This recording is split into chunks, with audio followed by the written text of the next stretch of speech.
समुद्र में उठने वाली लहरों के सामने किनारे पर एक गुरु का बड़ा ही अद्भुत आश्रम था। जितना अद्भुत ये आश्रम था उससे कहीं ज्यादा अद्भुत वहां पे रहने वाले गुरु थे। उस सन्यासी ने अपना पूरा जीवन विज्ञान और आध्यात्म के नाम पर लिख दिया था। संध्या समय पास के ही गांव से कुछ युवक उस सन्यासी के उपदेश सुनने के लिए उस आश्रम में पहुंच जाते थे। एक दिन संध्या उपदेश में एक युवक ने गुरु से एक सवाल किया। उसने कहा कि गुरुदेव, मन बड़ा ही विचित्र है। मैं बार बार अपने आप से ये बोलता हूँ कि ये गलती मैं इस बार नहीं करूँगा, लेकिन हर बार मैं वही गलती दोबारा से दोहरा देता हूँ। सोचता हूँ कि अतीत में जो गलतियाँ मुझसे हुई हैं उनके लिए मैं पश्चाताप ना करूँ, लेकिन मेरा मन हमेशा पीड़ा से भरा रहता है। आप कहते हैं कि ध्यान सब दुखों को मिटा देगा, लेकिन मैं रोज ध्यान करता हूँ, लेकिन उस ध्यान का मुझे कोई फायदा नहीं मिलता। ऐसा क्यों होता है? मैं क्या करूं? कृपया करके मेरा मार्गदर्शन करिए। सन्यासी ने सबकी समस्या हल करते हुए कहना शुरू किया। उन्होंने बताया कि शुरुआती ध्यान सबसे ज्यादा कठिन होता है, क्योंकि शुरुआत में व्यक्ति के मन को आदत नहीं होती है। वो इधर उधर भागता है, दौड़ता है, अतीत की बातों को याद करता है, लेकिन ध्यान एक जगह पर लगा नहीं पाता। प्राचीन समय में जब भी कोई शिष्य अपने गुरु के पास ध्यान सीखने के लिए आता था, तो वो गुरु उस शिष्य को ब्रह्म मुहूर्त में ध्यान लगाने के लिए कहा करते थे, क्योंकि ब्रह्म मुहूर्त सर्जन का समय होता है। इस समय सारी प्रकृति एक नए दिन की शुरुआत करती है। पक्षी पेड़ों पर कलरव करने लगते हैं और मुर्गे बांग देने लगते हैं। कमल खिल उठता है और पूरी प्रकृति एक सौंदर्य से भर जाती है।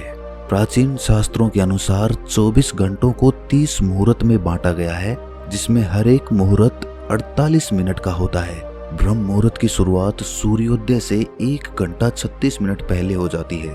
अलग अलग ऋतुओं में सूर्योदय का समय अलग अलग होता है। इसी प्रकार ब्रह्म मुहूर्त का समय भी अलग अलग ऋतुओं के हिसाब से अलग अलग होता है।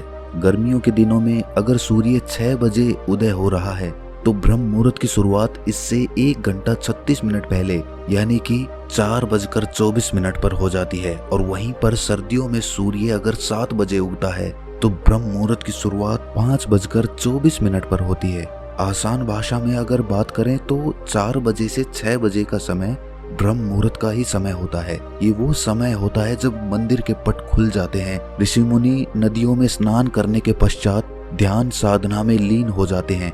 यही वो समय होता है जब कमल भी खिल उठता है, मंदिर के पट खुल जाते हैं। चलिए विस्तार से समझते हैं कि इस समय हमारे शरीर में क्या बदलाव आते हैं। आयुर्वेद का कहना है कि मनुष्य का शरीर 3 ऊर्जाओं से यानी कि 3 दोषों से बना होता है, वात, पित्त और कफ। यही तीनों ऊर्जाएं हमें पूरी तरह से संचालित करती हैं। अगर इन दोषों का संतुलन हमारे शरीर में बिगड़ने लगता है, तो हम तरह तरह की बीमारियों से ग्रस्त हो जाते हैं। इन तीनों में से सबसे मुख्य ऊर्जा होती है वात की। वात का संतुलन बिगड़ने से हमारे शरीर में 80 तरह की बीमारियां पैदा होती हैं। पित्त का संतुलन बिगड़ने से 40 और कफ का संतुलन बिगड़ने से 20 तरह की बीमारियां जन्म लेती हैं।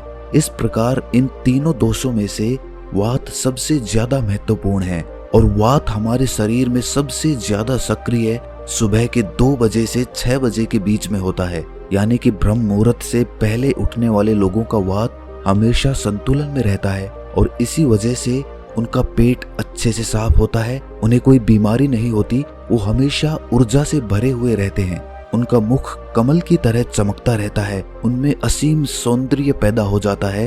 ब्रह्म मुहूर्त में उठने वाले लोग हमेशा आनंद में रहते हैं और किसी भी काम को वो ध्यान बना लेते हैं। जो भी बुद्धिमान आदमी होता है वो इस समय को व्यर्थ नहीं गंवाता। अष्टांग हृदय जो कि आयुर्वेद की एक श्रृंखला है, उसमें लिखा हुआ है कि खुद को जानने के लिए सबसे योग्य समय ब्रह्म मुहूर्त का ही होता है। जो लोग ध्यान में गहरे उतरना चाहते हैं, खुद की खोज करना चाहते हैं, उन लोगों के लिए ब्रह्म मुहूर्त का समय किसी वरदान से कम नहीं होता है। ये वो समय होता है जब पूरी प्रकृति एक नई शुरुआत करती है। इसीलिए जो अतीत होता है वो पीछे छूट जाता है। दिन में और किसी समय ध्यान करने से आपको विचार परेशान कर सकते हैं और आप ध्यान को लगा नहीं पाएंगे, लेकिन ब्रह्म मुहूर्त में जब दिन की शुरुआत होती है तो आपका मन और मस्तिष्क पूरी तरह से खाली होता है और ध्यान में उतर पाना उतना ही आसान होता चला जाता है। एक बार तथागत यानी कि बुद्ध के प्रिय शिष्य आनंद ने उनसे पूछा था कि हे तथागत, ब्रह्म मुहूर्त का समय आपके लिए कितना महत्वपूर्ण होता है। इस पर तथागत ने उत्तर दिया था कि जिस प्रकार मछली के लिए जल महत्वपूर्ण होता है, उसी प्रकार आनंद, ध्यान और शून्यता का जीवन जीने के लिए ब्रह्म मुहूर्त में सही समय पर जागना और जागने के बाद ध्यान में उतरना बहुत जरूरी होता है। अगर आपकी यात्रा आनंद की तरफ नहीं है, आप दुखों में, कष्टों में अपना जीवन जीना चाहते हैं, तो आपके लिए ब्रह्म मुहूर्त का कोई महत्व नहीं है।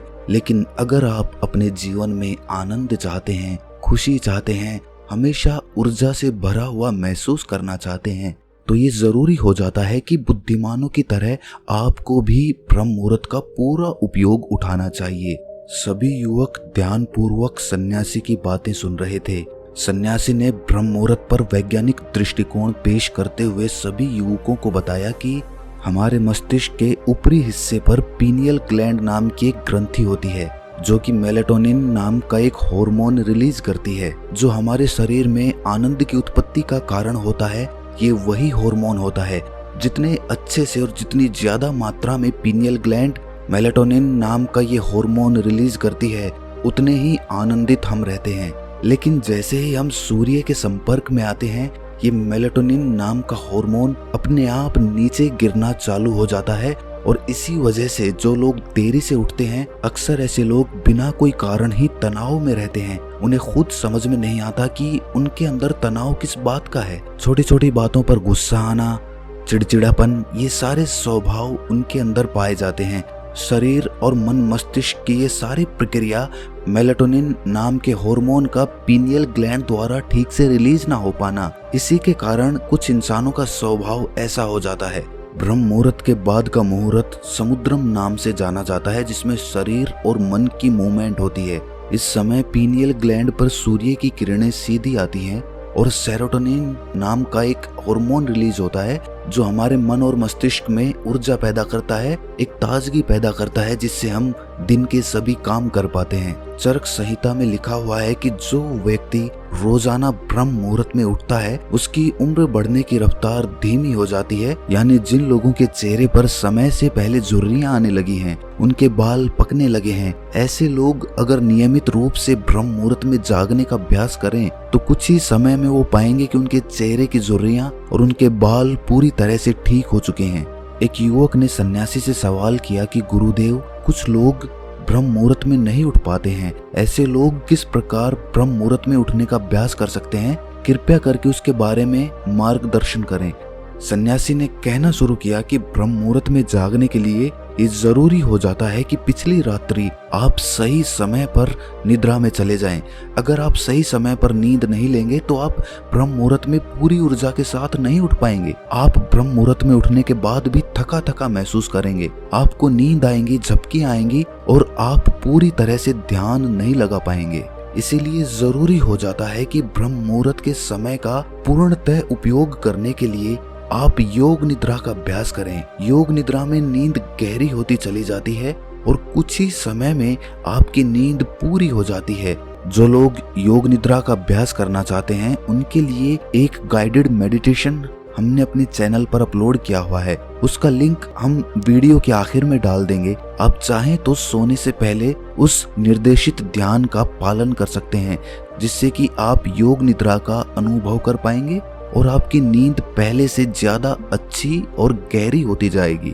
युवक ने अगला सवाल पूछा कि गुरुदेव, ब्रह्म मुहूर्त में किस प्रकार की दिनचर्या का पालन करना चाहिए? सुबह उठते ही सबसे पहले क्या करना चाहिए और किस प्रकार ब्रह्म मुहूर्त के समय का पूरी तरह से उपयोग करना चाहिए? सन्यासी ने सबको चेतावनी देते हुए समझाया कि जितने भी योगी महात्मा होते हैं, सन्यासी होते हैं, वो ब्रह्म मुहूर्त में स्नान और शौच इत्यादि करने के बाद सीधा ध्यान में बैठते हैं, क्योंकि इस समय ध्यान करना सबसे आसान होता है। विचारों का भटकाव सबसे कम होता है, क्योंकि इस समय दिन की शुरुआत हो रही होती है, नया सृजन हो रहा होता है। इस समय पूरा वातावरण शून्यता से भरा होता है। तो इस समय 15 मिनट का किया हुआ ध्यान पूरे दिन में 2 घंटे किए हुए ध्यान के बराबर हो जाता है। आप सिर्फ 15 मिनट ध्यान करने के बाद वही अनुभव कर पाएंगे जो एक योगी, जो एक सन्यासी, जो एक महात्मा, जो एक गुरु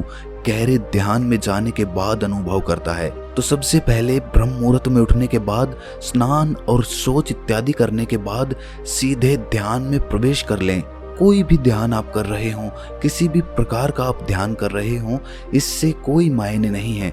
जिसका भी आप पालन करते हो उसका ब्रह्म मुहूर्त में उठते ही पालन करने का अभ्यास करें और कुछ ही समय बाद आप खुद ही ये अनुभव करेंगे कि आप कितने गहरे आनंद को प्राप्त कर चुके हैं। आप इतने गहरे ध्यान को कभी अनुभव नहीं कर पाएंगे जितना गहरा ध्यान आप ब्रह्म मुहूर्त में अनुभव कर सकते हैं। जिन लोगों ने ध्यान की यात्रा की सिर्फ शुरुआत की है या फिर जो शुरुआत करना चाहते हैं, उनके लिए तो ब्रह्म मुहूर्त बहुत ही वरदान साबित होगा। सन्यासी ने चेतावनी देते हुए बताया कि कुछ लोग ब्रह्म मुहूर्त में जागने के बाद भी उस समय का सही उपयोग नहीं करते हैं। कुछ लोग अपना मोबाइल फोन यूज करने लगते हैं तो कुछ लोग किसी से बातें करने लगते हैं। लेकिन इस समय अगर आपका टहलने का मन हो रहा है ध्यान करने के बाद, तो आप अपने चप्पल या जूते निकालकर हरी घास पर घूमें। इससे आपकी त्वचा और आपकी आंखों को बहुत ही लाभकारी फायदे मिलेंगे। ध्यान और योग आसन करने के बाद एक व्यक्ति को शारीरिक अभ्यास जरूर करना चाहिए ब्रह्म मुहूर्त में, क्योंकि ब्रह्म मुहूर्त में जब हमारे शरीर से पसीना निकलता है तो हमारे रक्त तक शुद्ध वायु यानी कि ऑक्सीजन पहुंचती है, जो हमारे रक्त संचार को बेहतर कर देती है और हमारे शरीर की सारी गंदगी बाहर आ जाती है। शारीरिक अभ्यास करने के बाद आप पूरे दिन चुस्त रहेंगे। आप बिल्कुल भी आलस्य नहीं करेंगे, थका थका महसूस नहीं करेंगे। जिससे भी मिलेंगे जिंदा दिली से मिलेंगे। लोग खुश हो जाएंगे आपके पास बैठकर, आपसे बातें करके लोग मंत्र मुग्ध हो जाएंगे। और यही सफलता का सबसे बड़ा मंत्र होता है। जो लोग सुबह उठकर ध्यान और शारीरिक अभ्यास मात्र कर लेते हैं, वो जीवन में बड़ी से बड़ी उपलब्धियां हासिल कर सकते हैं। आखिर में सन्यासी ने सभी युवकों को समझाते हुए कहा कि ब्रह्म मुहूर्त का समय हमारे जीवन का सबसे कीमती समय होता है। इसीलिए इस समय को दूसरी गतिविधियों में बर्बाद मत करो। इस समय को तुम अपनी आध्यात्मिक और मानसिक उन्नति के लिए बहुत अच्छे से इस्तेमाल कर सकते हो और इसका सदुपयोग कर सकते हो। इसके बाद सन्यासी सभी को प्रणाम करके वहां से प्रस्थान कर गए। तो दोस्तों, कैसी लगी ये कहानी आपको कमेंट सेक्शन में जरूर बताना, और अच्छी लगी तो इस चैनल को सब्सक्राइब करके बेल नोटिफिकेशन को जरूर प्रेस कर देना। तो मिलते हैं फिर अगली कहानी में, तब तक के लिए अपना ख्याल रखें।